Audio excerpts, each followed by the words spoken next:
Welcome back, teacher candidates. We are now going to move on to step 2 of cycle 2. Again, my name is Lori Call. I'm a professor at Point Loma Nazarene University, and I am supporting students getting through the TPA cycle 1 and 2 process, as well as through student teaching. And that's all done through our clinical practice seminar.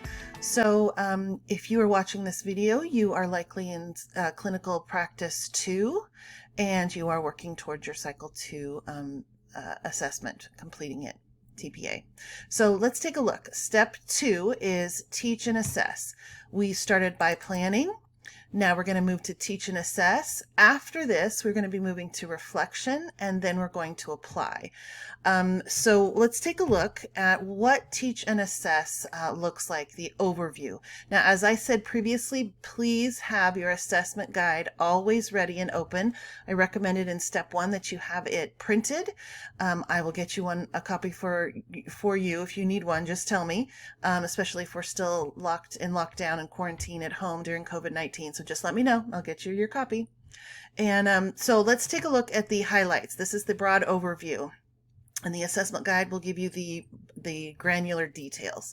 So cycle vocabulary, academic language, assessment, rubric, higher order thinking skills, lower order thinking skills, technology, and annotation. Okay, that's the things we're going to be looking at during this step. So you're going to teach, but then in this step, you are also going to assess. So those 3 assessments we talked about in step 1, this is when they're going to come into play, and you need to be able to assess what you have found in the results. So let's first take a look. You are going to be conducting the instruction and the assessment activities in your learning segment. Okay, so that's the first important point of what you're going to be doing. You're going to do your lesson. And for the sake of class, if you are not submitting right away, you are going to be recording yourself teaching students.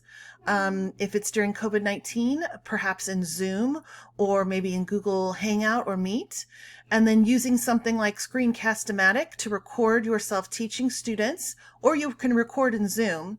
But what you're going to have to do then is you're also going to need to annotate. So you need to find something that you feel comfortable annotating in to submit, at least for class. Now, when you're submitting for Pearson, for the actual submission, they will have annotation tools inside of Pearson that are very easy to use, very much like SibMe, what we use for the Education School of Ed for your student teaching. So that is something that you can use as well. So you're going to conduct your instruction and videotape. And then you're going to need to annotate. So like I said, for the sake of the class only, you still have to submit a practice run of this lesson. It could still be your official lesson that you plan to turn into Pearson, but it needs to be turned into Canvas for points for the class.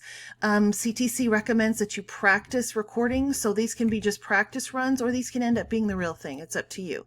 But what you're going to have to do is you're going to have to annotate these 3 to 5 lessons with these particular categories or topics. So you need to show where you're using educational technology with that annotations. You need to show where you're introducing academic language or teaching academic language, instructing, actually doing the actual instruction and self-assessment. This is the student self-assessment, and then instruction and informal assessment.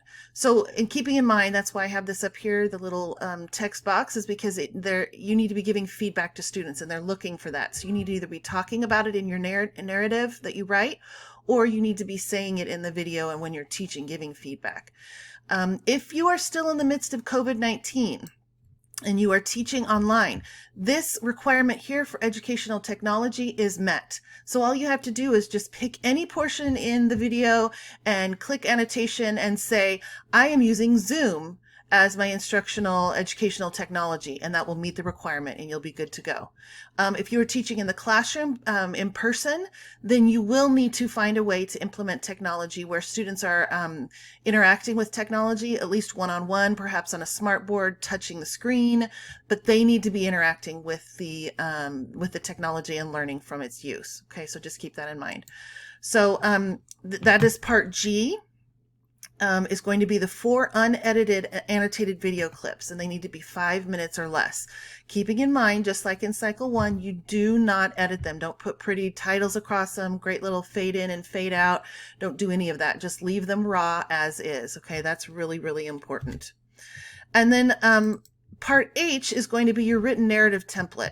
This is the analysis of the informal and student self-assessment. So you've done your informal assessment, perhaps in lesson 1, and in lesson 2, perhaps you did your student self-assessment there. Notice they're not asking for the formal assessment results yet. Okay, so just keep that in mind. You're going to analyze the informal and student self-assessment in a written narrative, and you're going to be including data in here at some point, so just keep that in mind. But you're going to have a written narrative of all that has happened in the analysis of that information.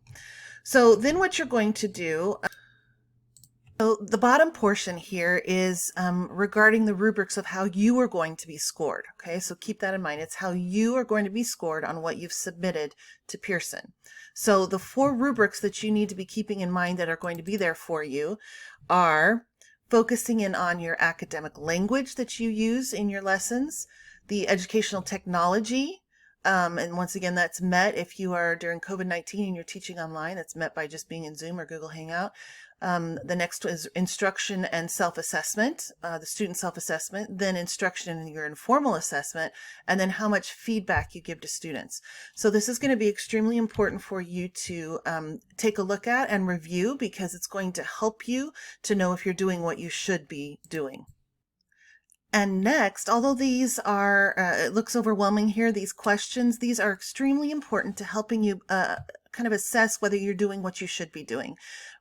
Scorers like myself for these cycles, for all cycle 1 or cycle 2, look at these questions specifically to decide whether they're going to start you at a 3 and move you down, or start you at a 3 and move you up. So keep that in mind, and you need to use this for peer editing.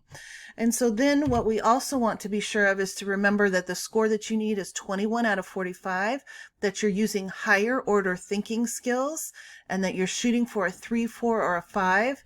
And once again, keeping in mind to use the vocabulary that is connected to the actual assessment and anything else that you're doing in there. Use the glossary of the assessment guide. So that's for step 2, and in a moment then we'll move on to step 3.